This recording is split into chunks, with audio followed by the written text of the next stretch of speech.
A paz do Senhor a todos. Graças a Deus.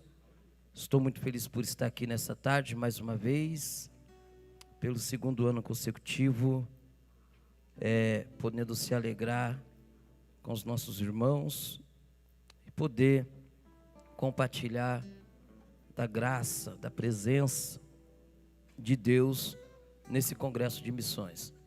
Em rápidas palavras aqui, eu quero agradecer a Deus pela vida do nosso pastor Antônio Moura, pastor Andréia Rocha, pela oportunidade de poder fazer parte desse projeto missionário. Que na realidade, missões é algo que tem que estar no nosso DNA, porque a igreja não tem outro objetivo debaixo do céu a não ser ganhar almas.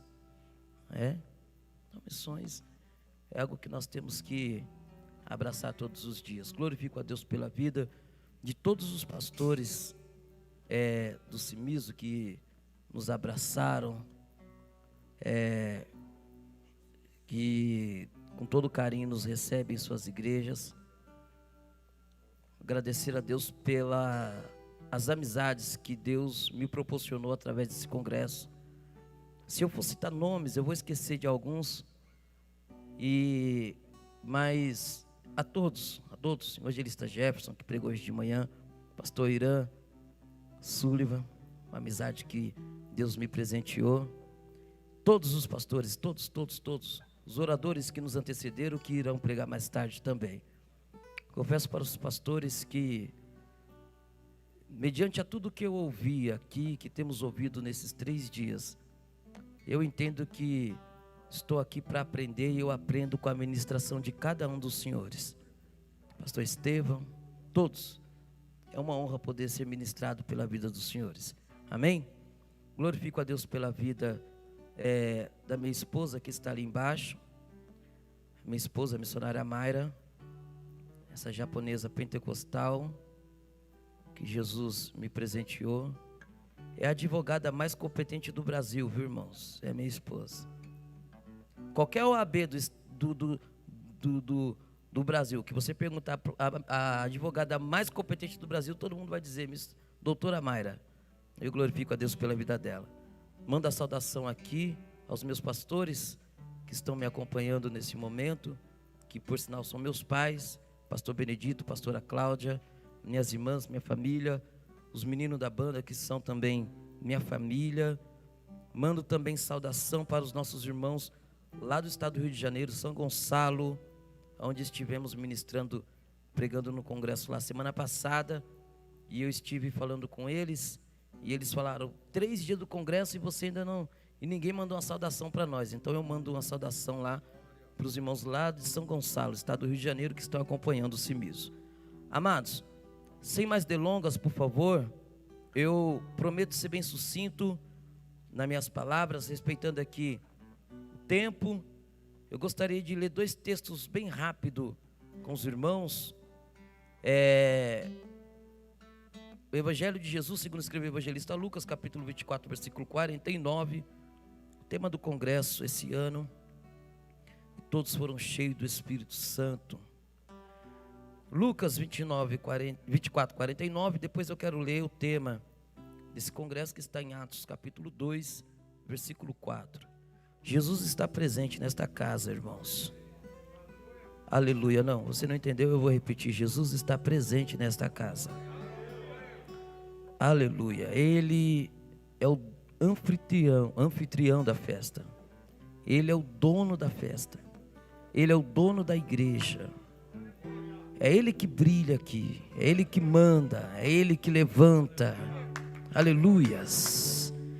Estrela pode ir para Globo, para Hollywood, mas aqui Deus procura adoradores. E tem aqui, eu tenho certeza. Tem. Aleluia. Atos. E vamos ler também o Evangelho de Lucas, serei bem sucinto, bem rápido. Capítulo 24, versículo 49. Do Evangelho de Jesus, segundo escreveu Lucas. Nos diz, e eis que sobre vós envio a promessa de meu Pai.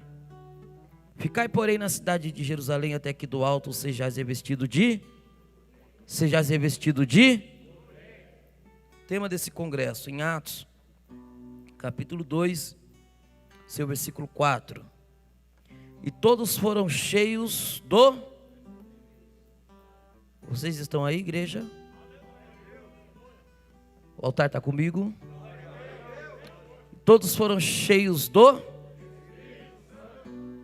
E começaram a falar noutras línguas, conforme o Espírito Santo lhes concedia que falassem. Amados e queridos irmãos, esses dois relatos do nosso irmão evangelista Lucas são dois relatos que são crucial na história da igreja, onde o evangelista Lucas, no seu primeiro relato, capítulo 24, versículo 49, ele faz menção da última instrução de Jesus aos seus discípulos antes da sua ascensão aos céus. Depois que Jesus ressuscitou, 40 dias ele visitou os discípulos, andou com os discípulos, comeu com os discípulos, ministrou sobre eles. E antes da sua ascensão aos céus, Jesus reúne eles e dá a última instrução. Talvez alguém tenha vivido já a dolorosa experiência de alguém que partiu para a eternidade, alguém que você amava, alguém do seu convívio familiar. E antes de partir, essa pessoa disse algo que ficou eternizado na sua mente, no seu coração, no seu psicológico. Aí amanhã alguém vai dizer assim: parecia que a pessoa sentia, parecia que a pessoa sabia que ia morrer, porque ela disse exatamente isso. Essas palavras, elas ficam eternizadas, gravadas dentro de nós. E todas as vezes que a saudade bater, que a lembrança vier, essas palavras virão à tona. Nós sabemos que da antiguidade, um patriarca, antes de partir, quando ele já estava doente, sabia que estava chegando a hora da sua partida, ele reuniu seus filhos, abençoava o primogênito, aconselhava os demais antes da sua partida. E é evidente que as últimas palavras ficavam eternizadas no coração dos seus filhos. Eles podiam esquecer do que aprenderam a vida inteira, mas aquelas últimas palavras ficarão eternizadas, ficarão cravadas dentro da sua alma. Em rápidas palavras, eu quero me lembrar aqui do apóstolo Paulo. Estava perto de ser morto, estava preso, e ele envia a sua última epístola ao seu filho na fé, Timóteo. E Timóteo, que vinha enfrentando um repúdio muito grande, não daqueles que estavam lá fora, mas daqueles que estavam lá dentro, principalmente por causa da sua raiz genealógica, por ter uma mistura de grego e judeu. E aqueles que eram judeus nativos pensavam que eram mais dignos do que Timóteo, achavam que eram mais santos do que Timóteo. E Timóteo veio enfrentando esse conflito, e o apóstolo, antes da sua partida, ele escreve a Timóteo, dando diversas instruções, mas uma delas ele vai dizer: Timóteo, meu filho, não se esqueça dessas palavras.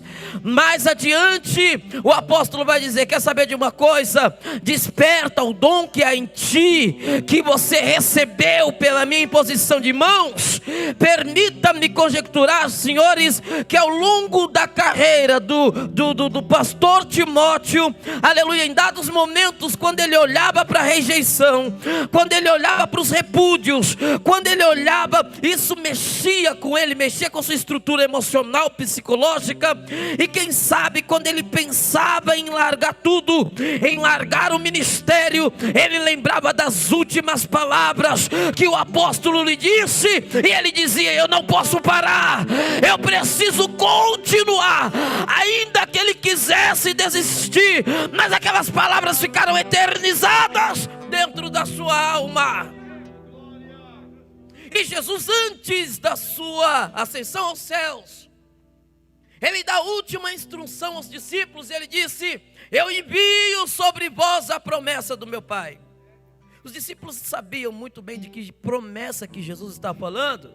E é evidente que para eles era uma promessa antiga, como para nós também é uma promessa antiga. Por quê? Porque há aproximadamente 835 anos atrás Deus já tinha falado sobre a promessa. Só que para Deus não. Porque o tempo de Deus não é o nosso tempo. Essa promessa que nasceu no Airós, passou 830 anos sendo planejada, trabalhada no Kairos, para se cumprir no Cronos. Mas é uma promessa que não termina. Depois que Jesus levar a igreja, iremos para o Kairos, e essa promessa continua para o Airós. E dentro dessa promessa que Jesus fez acerca do Espírito Santo, é que ele menciona a promessa do Pai. Essa promessa, ela vem com dois propósitos fortíssimos. E dentro de um desses propósitos, Jesus revela duas coisas. Primeiro, o maior prazer de Deus, o maior desejo de Deus. E segundo, o maior propósito da criação do homem. Porque alguém pode perguntar: para que Deus criou o homem? Para que o homem foi criado? Deus criou o homem para colocar no jardim, o homem pecar e consequentemente vir a morte e o homem ser lançado no inferno? Não. Deus criou o homem para adorá-lo, pastor Sullivan. Deus criou o homem para adorá-lo. Deus nos criou exclusivamente, unicamente para adorá-lo. E eu digo que não é. Porque uma vez que eu entendo que Deus me criou simplesmente pelo único propósito de adorá-lo, eu posso entender que Deus depende da minha adoração para ser Deus. Eu posso entender que a divindade só será divindade se eu adorá-lo. E uma coisa é bem verdade: se eu adorar, Ele é Deus. Se eu não adorar, Ele continua sendo Deus. Deus não depende da minha adoração para ser quem Ele é. Deus não depende, até porque, aleluia, a Bíblia vai dizer que a natureza louva, os pássaros também louvam. Se eu me calar, a natureza vai proclamar a glória dEle. Os pássaros vão louvar, e por sinal, eles adoram até melhor do que nós, porque nós precisamos de momento específico para adorar, nós precisamos de um estímulo para adorar, nós precisamos estar com o microfone na mão para adorar, nós precisamos de evidências, precisamos estar aqui em cima para adorar. Os pássaros não, eles adoram porque eles reconhecem que Deus é Deus. Aliás, ainda que eu não adore, ainda que os vegetais não adorem, ainda que os animais não adorem, lá em cima os anjos estão continuamente dizendo: Santo, Santo, Santo, Santo. Agora eu vou fazer uma pergunta: se tem alguém aqui que veio para adorar, que não está preocupado com a multidão, alguém que veio com o espírito de adorador, se manifeste aí agora.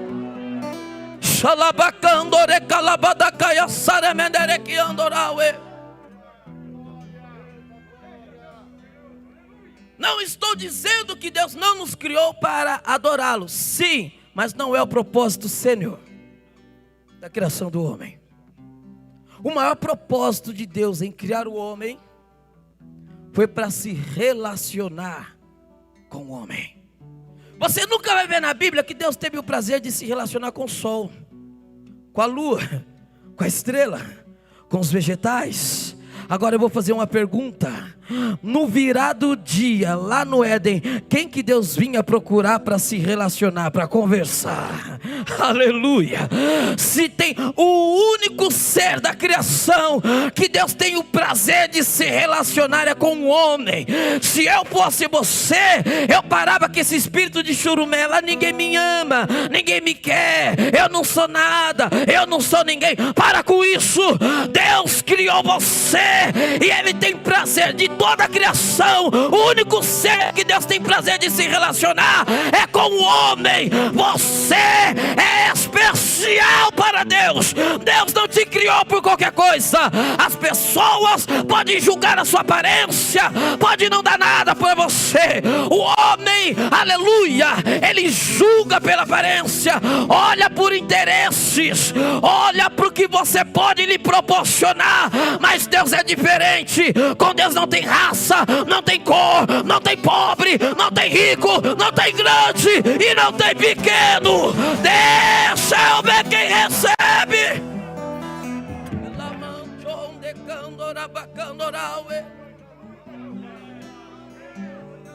O diabo incorpora na serpente, induz o homem, induz a mulher e o homem consequentemente ao pecado da desobediência. Aí o diabo vai olhar e vai dizer assim: eu quebrei o relacionamento, não tem mais relacionamento. O homem pecou, consequentemente veio a morte, enfim, quebrei o relacionamento de Deus com o homem. Só que enquanto o diabo achava que tinha acabado com esse relacionamento, Deus já tinha o cordeiro. Deus já tinha o cordeiro para o sacrifício, e por intermédio do sangue do cordeiro nós seríamos lavados, purificados, remidos, e uma vez remidos, lavados no sangue do cordeiro, aleluia, por intermédio do Espírito Santo, esse relacionamento iria se intensificar novamente, através do... Porque eu vou falar uma coisa, meus irmãos: para ter uma vida de relacionamento com Deus, tem que ser lavado pelo sangue do cordeiro. Ninguém pode dizer que é cheio do Espírito Santo de Deus ainda envolvido no pecado do adultério. Não pode. Pode estar aí lá embaixo, ou pode estar aqui em cima. Não adianta pregar, cantar, pular, se ainda vive numa vida de vício, uma vida pecaminosa, não tem relacionamento com Deus. Não pode ser cheio do Espírito Santo. Para ser cheio do Espírito Santo, tem que ser lavado, tem que ter uma vida de renúncia, tem que ter porque uma coisa é ser usado. Aqui eu posso ser usado, mas quer saber se eu sou cheio? A minha vida pessoal, conversa com a esposa, conversa com os filhos, conversa com o pastor do mesmo, conversa com o vizinho. Se o vizinho falar: esse aí é daqueles crentes barraqueiro, quer partir pra cima, fala de todo mundo, deve o seu Zé da esquina. Ei, Deus, Ele quer nos encher do Espírito Santo. Congresso de missões não pode ter missões com crente vazio. Para abraçar missões tem que ser cheio. Então seja cheio agora, agora, agora.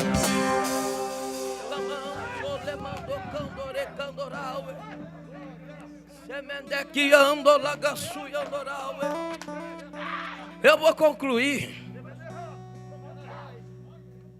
Aleluia. Já deu meu tempo. Olha para cá.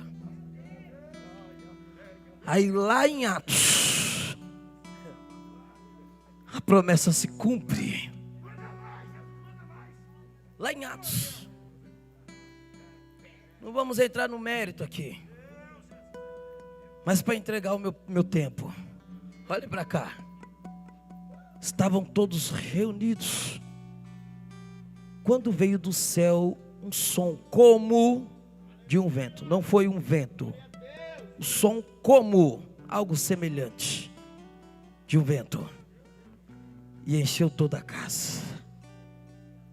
E todos que estavam assentados, só esse tópico, No momento em que o Espírito Santo encheu aqueles crentes, eles não estavam orando naquele momento, porque o texto diz que estavam sentados. E é evidente, os pastores aqui sabem que, segundo a cultura judaica, os judeus não oram sentados. Só tem duas formas deles orarem: em pé ou de joelho. Quem sabe eles deram uma pausa para a oração. Estavam sentados, falando sobre a promessa, ou se alimentando, não importa. O que importa é que estavam todos unidos. A igreja do século 21 precisa parar com esse negócio: a minha denominação é maior que a sua, a minha igreja é maior que a sua. Não.